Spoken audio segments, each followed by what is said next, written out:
تجميعة ال 5000 جنيه أكتر تجميعة اتطلبت مني على القناة في الفترة الأخيرة. النهاردة أنا جبت لك أرخص تجميعة كمبيوتر تقدر تجيبها ب 5000 جنيه في 2025 وكمان بكارت شاشة خارجي، يعني منغنغك من الآخر. قبل ما نبدأ انزل اعمل لايك واشترك في القناة ويلا بينا نخش على الفيديو. في تجميعة النهاردة أنا حاولت أجيب أفضل القطع في ميزانيتنا وهي ال 5000 جنيه، والمعالج اللي لقيته مناسب للميزانية وهو الاي 5 2400. المعالج ده بيجي بأربع أنوية وأربع مسارات وسرعته على البيس 3 و1 وعلى التربو 3 و4. المعالج ده ممتاز جدا كبداية في المونتاج وكمان مش وحش في الألعاب، وهتشوف بعد شويه اداؤه في الالعاب. المعالج ده في المتوسط عامل 400 جنيه مستعمل. تاني قطعه وهي الرامات. هتجيب رامه 8 دي دي ار 3 بتردد 1333 ميجا هرتز، هتلاقيها في المتوسط عامله 525 جنيه. وهتجيب اس اس دي 128 جيجا، هتلاقيها في المستعمل عامله 800 جنيه. والبورده اللي هتشيل كل القطع دي وهي الاتش 61. البورده دي بتدعم معالجات انتل من الجيل الثاني والثالث بسوكت ال جي اي 1155، وبتشيل رامات لحد 16 جيجا دي دي ار 3. البورده دي كويسه لان فيها خيارات تطوير للمعالج وكارت الشاشه في المستقبل. والبورده دي عامله في المتوسط 1550 جنيه في المستعمل. اخر حاجتين هما الكيس والباور. الكيس فهتجيب اي كيس ما تعديش ال 500 جنيه، والباور مش هتحتاج باور اعلى من 400 واط، فهتلاقيه عامل في المستعمل 700 جنيه. ودي كده كل قطع التجميع عامله 4500 جنيه من غير كارت الشاشه. تعال بقى نشوف ايه افضل خيارات لكروت الشاشه في التجميعه دي. اول كارت هو الجي تي 710 1 جيجا. طبعا الكارت ده بيمشي الدنيا بس مش افضل حاجه خالص، هتلاقيه في المستعمل عامل متوسط 650 جنيه. تاني كارت برده هو الجي تي 710 بس نسخه ال 2 جيجا. الكارت ده افضل من الجي تي 710 نسخه ال 1 جيجا بس برده بيمشي الغرض. الكارت ده هتلاقيه في المستعمل عامل متوسط 960 جنيه. تاني كارت هو الجي تي اكس 750 تي اي نسخه ال 2 جيجا. الكارت ده طبعا افضل من نسختين الجي تي 710 بمراحل، ولو جبته مع التجميع ده هيبقى ممتاز جدا. بس المشكله ان سعره في المستعمل عامل متوسط 2400 جنيه. واخر كارت معانا وهو الجي تي اكس 1050 تي اي نسخه ال 4 جيجا. الكارت ده هيعلي جامد من اداء التجميع لنسبه 30%. هتلاقي الكارت ده مستعمل عامل متوسط 4500 جنيه. ودي كده كل الخيارات المتاحه اللي ممكن تضيفها للتجميع. وسعر التجميع من غير كارت الشاشه عامله 4500 جنيه. بس هحط كارت مش رخيص قوي بس من الخيارات المتاحه اللي عندنا عشان الميزانيه وهو الجي تي 710 نسخه ال 2 جيجا، فيبقى سعر التجميع عامل 5460 جنيه. تعال بقى نشوف اداء التجميع في الالعاب.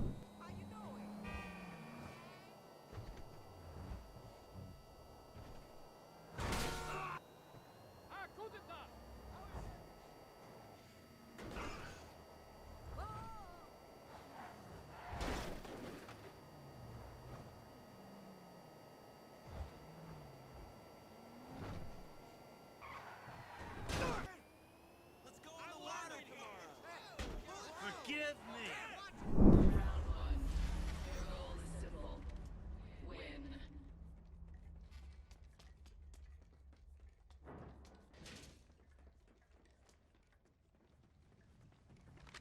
Want to check out right here. Contact with our staff.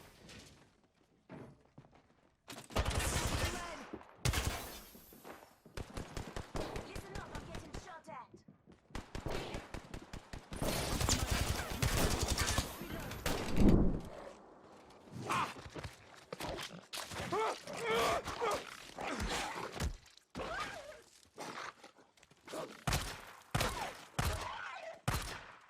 Getting low on ammo.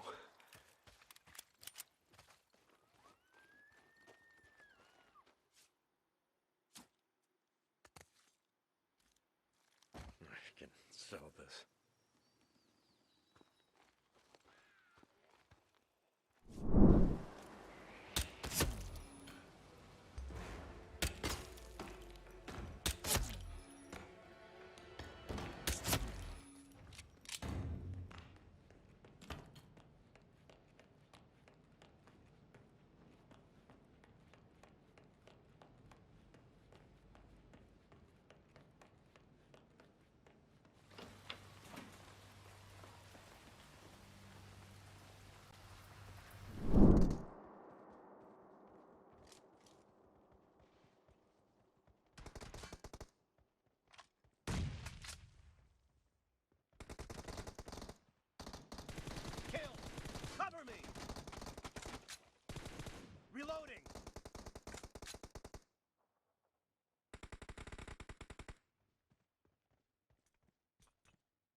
وزي ما انت شفت ده كان اداء التجميع في الالعاب. التجميع شغلت العاب الاي سبورتس بشكل ممتاز زي بابجي وفالورنت وفورتنايت وجي تي اي في. اما الالعاب التقيله بيني وبينك كده مش هتشغلها بشكل كويس، هي هتشغلها بس ممكن تشغلها في حدود ال 20 ل 30 فريم. دلوقتي هيظهر لك 4 فيديوهات، اختار منهم فيديو قبل ما اقول سلام، ويلا سلام.